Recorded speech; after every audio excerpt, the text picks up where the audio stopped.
Hello again. Now we are on week 2 of part 2 of prayer, and I'm so glad you came back. I'm excited to share with you a few things that the Lord has shown me and revealed to me in prayer. One of the biggest things that, last week I talked about us, the importance of prayer and needing to come to prayer and creating a war room. And it's a war room by right, because the enemy will come in like a flood.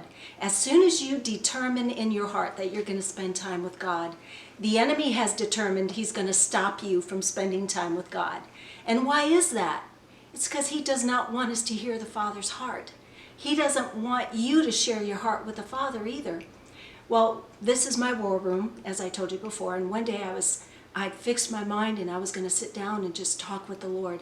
And as soon as I sat down, the devil was there, and he's like, what do you pray for?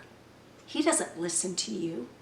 And usually there's times where I will step in agreement with the devil and say, and have a pity party and say, no, he doesn't listen to me. I'm not going to pray today. I just don't feel like it.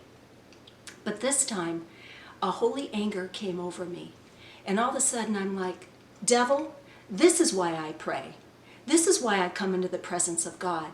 I come in God's presence not only for him to answer my prayers, but to hear what he has to say with me, to share his heart with me, to download his love into my heart, to give me the mind of Christ. And I was going through a whole line of stuff, and I said, devil, and sometimes you got to get in the devil's face and just point at him and say, and put the devil in his place. And I said, devil, this is why I pray.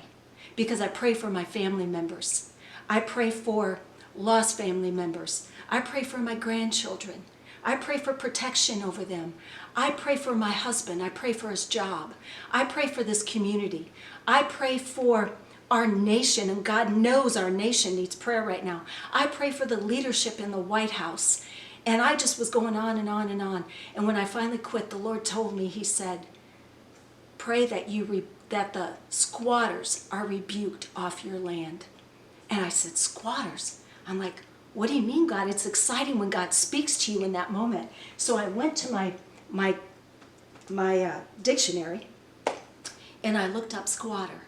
And it said, a person who settles on land or occupies property without title, right, or payment of rent.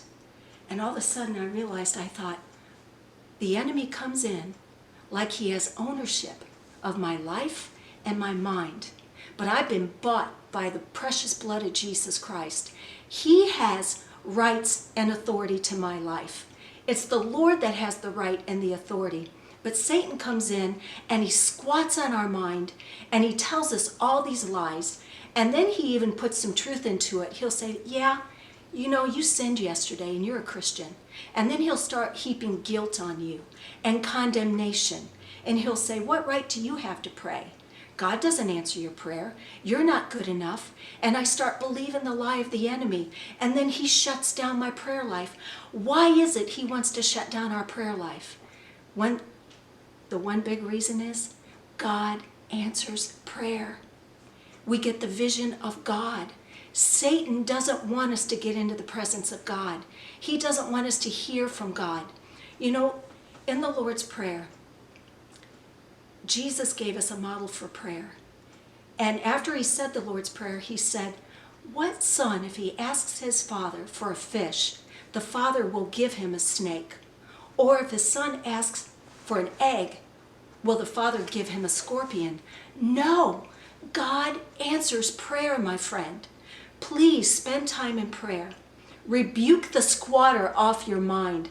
Whatever's on your mind, recognize that as a squatter coming in that has no right or authority over your mind. You have been bought with the blood of Jesus Christ. You have the mind of Christ. Begin to submit to God and his mind and listen to him and begin to pray to him and hear what he wants you to pray. I just thank you and praise you for this time.